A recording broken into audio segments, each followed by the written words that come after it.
నేను మీకు సిరాజుర్ రెహమాన్ గారిని చిరు పరిచయం చేస్తాను. సోదరుడు సిరాజుర్ రెహమాన్ నల్గొండ జిల్లా భువనగిరి పట్టణ వాస్తవ్యులు. సోదరుడు సిరాజుర్ రెహమాన్ యుఐఆర్సీ సంస్థ యొక్క వైస్ ప్రెసిడెంట్ గా తమ సేవలు అందిస్తున్నారు. సోదరుడు సిరాజుర్ రెహమాన్ యుఐఆర్సీ సంస్థ యొక్క తెలుగు మరియు ఉర్దూ వక్త.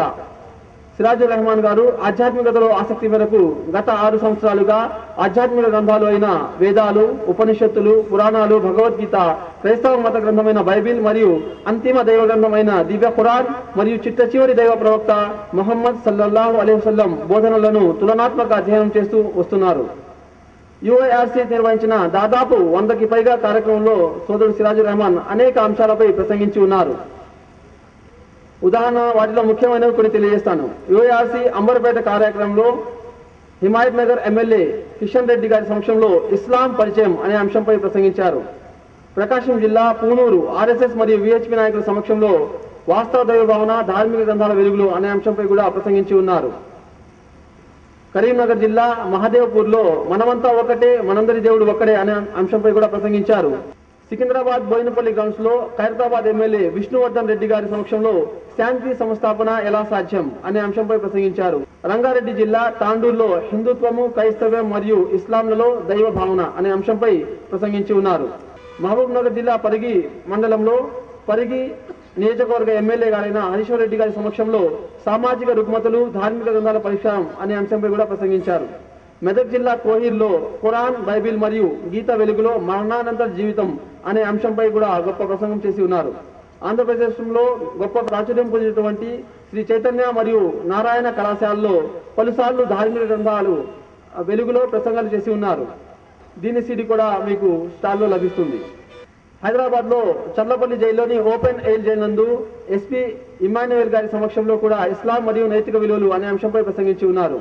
సోదరుడు సిరాజుర్ రెహమాన్ గారి ధార్మిక ప్రసంగాలు అనేక అంశాలపై Saptagiri TV channel, Sanskriti TV channel మరియు ఆర్కే టీవీ ఛానల్స్ ద్వారా ఏపీ రాష్ట్ర వ్యాప్తంగా ప్రసారం అయ్యాయి. హైదరాబాద్ కార్వాన్ తప్పచబుత్రా నందు Asif Nagar assistant commissioner of police mister Venkateswararao గారి సమక్షంలో ఇస్లాం శాంతి సందేశం అనే అంశంపై ప్రసంగించి ఉన్నారు. Hyderabad Golconda government high school నందు స్టేట్ టీచర్స్ యూనియన్ ఏర్పాటు చేసిన ఇస్లాం పరిచయం అనే అంశంపై ఎమ్మెల్సీ మరియు ఎండిఓ సుబ్బారెడ్డి గారి మరియు గుంటూరు డిస్టిక్ ఎక్స్ కలెక్టర్ రఫర్ సాబ్ ఐఏఎస్ మొదలగు పెద్దల సమక్షంలో ప్రసంగించి ఉన్నారు. వారి మన్ననలు కూడా పొందారు. ఇంకా అనేక అంశాలపై సిరాజుర్ రెహమాన్ గారి ప్రసంగాలు జరిగి ఉన్నాయి. ఇక ఆలస్యం చేయకుండా నేటి అంశమైన హిందూ ముస్లింల ఐక్యత ఎలా సాధ్యం పై ప్రసంగించడానికి సోదరుడు సిరాజుర్ రెహమాన్ గారిని నేను మైక్ వద్దకు ఆహ్వానిస్తున్నా. అల్హమ్దులిల్లాహి వహదా వస్సలాతు వస్సలాము అలా మల్లా నబీ అబాదా అమ్మా బాద్. అఊదు బిల్లాహి మినష్ షైతానిర్ రజీం. బిస్మిల్లాహిర్ రహ్మానిర్ రహీం.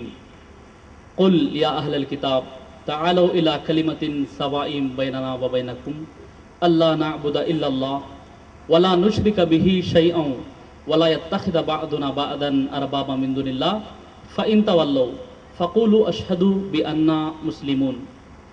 రబ్బి ఇష్రహ్ లీ సద్రీ వయస్సిర్ లీ అమ్రీ వహలుల్ ఉఖ్దతం మిన్ లిసానీ యఫ్ఖహూ ఖౌలీ. అనంత కరుణామయుడు, అపార కృపాశీలుడు అయిన అల్లాహ్ పేరుతో ప్రారంభిస్తున్నాను. వేదికను అలంకరించినటువంటి గౌరవనీయులు, నేటి కార్యక్రమానికి ముఖ్య అతిథిగా విచ్చేసిన శ్రీమతి మాధురి వెంకటేష్ గారు, కీసర గ్రామ సర్పంచ్, అలాగే నేటి కార్యక్రమానికి గౌరవ అతిథిగా విచ్చేసిన నారాయణ శర్మ గారు, శ్రీ రామలింగేశ్వర స్వామి దేవస్థానపు వ్యవస్థాపక సభ్యులు, సభ నిర్వహణకర్త సోదరుడు ఇలియాస్ అహ్మద్, సోదరుడు షఫీ, నేటి అంశమైనటువంటి హిందూ ముస్లింల ఐక్యత ఎలా సాధ్యమనే కార్యక్రమానికి విచ్చేసినటువంటి హిందూ, ముస్లిం మరియు క్రైస్తవ సోదర సోదరిమణులందరినీ నేను ఇస్లామియా పద్ధతిలో ఆహ్వానిస్తున్నాను. అస్సలాము అలైకుం వరహ్మతుల్లాహి వబరకాత్. దీని అర్థం సకల లోకాల సృష్టికర్త అయిన అల్లాహ్ యొక్క శాంతి మరియు శుభాలు మీ అందరి జీవితాలలో వర్షించుగాక. మహాశయులారా, నేటి నా అంశమైనటువంటి హిందువుల మరియు ముస్లింల ఐక్యత ఎలా సాధ్యం, నేడు మనం ఏర్పాటు చేసుకున్నటువంటి ఈ అంశము నేటి ప్రస్తుత సమాజానికి ఎంతో అవసరమైనటువంటి అంశం. ఎందుకంటే ఈ భారతదేశంలో అతిపెద్ద రెండు వర్గాలైనటువంటి హిందూ మరియు ముస్లింలలో ఐక్యత లేని కారణంగా ఈ ఇరు వర్గాల మధ్య వారధిపోయి వైషమ్యాలు చోటు చేసుకుని ఉన్నాయి. మరియు ఒక గమనించదగిన విషయం ఏమిటంటే, పూర్తి యావత్తు దేశాలలో ఇతర దేశాలతో మనం చూసినప్పుడు మన భారతదేశంలోనే హిందూ మరియు ముస్లింలు కలిసి ఉంటున్నారు. ఈ వాతావరణం కేవలం మన భారతదేశంలోనే మనకు కనబడుతుంది. ఇతర దేశాలలో ముస్లింలతో పాటు యూదులు మరియు క్రైస్తవులు ఉన్నారు. కానీ భారతదేశంలో ఇది ఎలాంటి దేశం అంటే, ఇక్కడ ముస్లిం మరియు హిందువులు కలిసి ఉన్నటువంటి ఏకైక దేశం ఇది మన భారతదేశం. మరియు మన భారతదేశం భిన్నత్వంలో ఏకత్వం కలిగి ఉన్నటువంటి దేశం. ఇతర దేశాలతో మనం పోల్చి చూసినప్పుడు ఇతర దేశాలలో మరి అక్కడ లేనటువంటి ఎంతో ఆధ్యాత్మిక సంపద మన దేశంలో మనం చూడవచ్చు. ఇక్కడ ఈ భారతదేశంలో ఆయా మత గ్రంథాల పారాయణము జరుగుతూ ఉంటుంది. మరొక గొప్ప విషయం ఏమిటంటే, మన భారతదేశంలో ఇక్కడ ఆస్తికులు ఎక్కువగా ఉన్నారు. ఒక సోదరుని అడిగాను, మీరు ఆస్తికులా లేక నాస్తికులు అంటే, లేదండి మేము హిందువులం అని చెప్పాడు. ఆస్తికులు అంటే దైవాన్ని నమ్మేవారు, నాస్తికులు అంటే దైవాన్ని నమ్మనివారు. ఆస్తికులముగా కూడా ఈ హిందూ మరియు ముస్లింలము మనమంతా కూడా ఒక్కటే. అయితే ఈ పవిత్ర భారతదేశంలో జన్మించినందుకు మనమందరం కూడా ఎంతో గర్వపడాలి. ఎందుకంటే ఇది భిన్నత్వంలో ఏకత్వం కలిగినటువంటి దేశం అన్నది. మరియు ఆయా మత గ్రంథాల ప్రకారం జీవితం గడుపుకునేటటువంటి అవకాశం కల్పించినటువంటి దేశం అన్నది. అయితే ఇతర దేశాలలో ఎక్కువగా నాస్తికులు ఉండడం చే వారిలో రేపు దేవుని వద్ద లెక్క చెప్పుకోవాలి, దేవుడు చూస్తున్నాడు, అక్కడ జవాబు చెప్పుకోవాలి అనేటటువంటి భావన వారిలో లేని కారణంగా అనేక చెడులకు వ్యసనాలకు వారు గురి అయిపోయి ఉన్నారు. ఉదాహరణకు అశ్లీలం, అత్యాచారం, మానభంగాలు, దోపిడీ, దౌర్జన్యాలు, అనేక రకాల చెడులలో వారు కూరుకుపోయి ఉన్నారు. ఎందుకంటే రేపు లెక్క చెప్పుకోవాలి అనేటటువంటి భావన వారిలో లేదు. కాబట్టి ఇక్కడ మన భారతదేశంలో ఎక్కువ శాతం ఆస్తికులు ఉన్నారు, దైవాన్ని నమ్మేటటువంటి వారు ఉన్నారు. కాబట్టి మన భారతదేశము ఒక ఆధ్యాత్మిక సంపదతో కూడుకున్న దేశంగా మనం చెప్పవచ్చు. అయితే మహాశివులారా, నేడు నా అంశమైనటువంటి హిందూ ముస్లింలలో ఐక్యత ఎలా సాధ్యం, ఈ అంశాన్ని సోదర సోదరి సౌకర్యార్థం నేను 3 భాగాలుగా విభజించాను. ఈ హిందూ మరియు ముస్లింలలో ఉన్నటువంటి సంబంధము ఏమిటి, 2 అసమానత్వ భావాన్ని మన సమాజం నుండి మనం ఎలా నిర్మూలించగలం, 3 ఈ హిందూ మరియు ముస్లింల అనైక్యతకు ప్రధానమైనటువంటి కారణం ఏమిటి. నా ప్రసంగంలో మొదటి భాగమైనటువంటి ఈ హిందూ మరియు ముస్లింలలో ఉన్నటువంటి సంబంధము ఏమిటి, ఈ విషయమై అంతిమ దైవ గ్రంథం ఖురాన్ 4వ అధ్యాయము 1వ వచనంలో సృష్టికర్త అయినటువంటి దైవం ఇలా సెలవిచ్చాడు. బిస్మిల్లాహిర్ రహ్మానిర్ రహీం. యా అయ్యుహన్నాసు తఖూ రబ్బకుముల్లదీ ఖలఖకుమ్ మిన్ నఫ్సిన్ వాహిదా వ ఖలఖ మిన్హా జౌజహా వ బస్స మిన్హుమా రిజాలన్ కసీరన్ వ నిసాఆ వత్తఖుల్లాహల్లదీ తసాఅలూన బిహి వల్ అర్హామ్ ఇన్నల్లాహ కాన అలైకుం రఖీబా. ఓ మానవులారా, మీ దైవానికి భయపడండి. ఆయన ఒకే ప్రాణి నుండి మిమ్మల్ని పుట్టించాడు, అదే ప్రాణి నుండి దాని జంటను సృష్టించాడు. ఇంకా ఆ జంట ద్వారా అనేక మంది స్త్రీలను పురుషులను అవనిలో వ్యాపింపజేశాడు.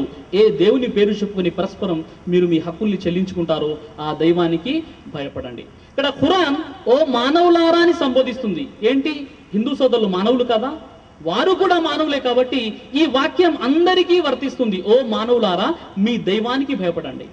ఆయన ఒకే ప్రాణి నుండి మిమ్మల్ని పుట్టించాడు. ఈ విశ్వంలో మొట్టమొదటిగా అడుగు పెట్టినటువంటి వ్యక్తి హజరత్ ఆదం అలైహిస్సలాం. ఆదం అనే దైవ ప్రవక్త ఈ విశ్వంలో మొట్టమొదటిగా ఈ భూమండలపై అడుగు పెట్టినటువంటి వ్యక్తి. ఈ విషయం ముస్లింలు, క్రైస్తవులు, యూదులు కలిసి ఉమ్మడిగా విశ్వసిస్తారు. హైందవ సోదరులకు గ్రంథాల పరిజ్ఞానం లేదు కాబట్టి వారికి ఈ విషయము తెలియదు. అయితే ఈ భూమండలపై మొట్టమొదటిగా అడుగు పెట్టినటువంటి వ్యక్తి హజరత్ ఆదం.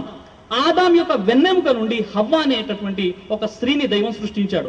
వీరి సంతానమే సమస్త మానవాళి. ఈరోజు 2009 జనాభా రమారమి 700 కోట్లు. ఈ 700 కోట్ల జనాభాలో వీరి మధ్య ఉన్నటువంటి సంబంధం ఏమిటంటే వీరు ఒకే రక్తం పంచుకొని పుట్టారు, పరస్పరం సహోదరులు. ఆదాం హవ్వ సంతానమే వీరు. ఈ హిందువులు ఒక ముస్లిం నుండి వేరు కాదు, ఒక ముస్లిం హిందువు నుండి వేరు కాదు. ఈ ఇరువురు ఆదాం హవ్వ ఈ యొక్క సంతానము పరస్పరం రక్త సంబంధికులు అనే విషయాన్ని అంతిమ దైవ గ్రంథం ఖురాన్ ఈ విషయాన్ని చాలా స్పష్టంగా తెలియజేస్తుంది. అయితే ఈ విషయాన్ని మనం భవిష్య పురాణంలో చూసినప్పుడు ఆదమో నామ పురుష పత్ని హవ్యవతి తదాహ.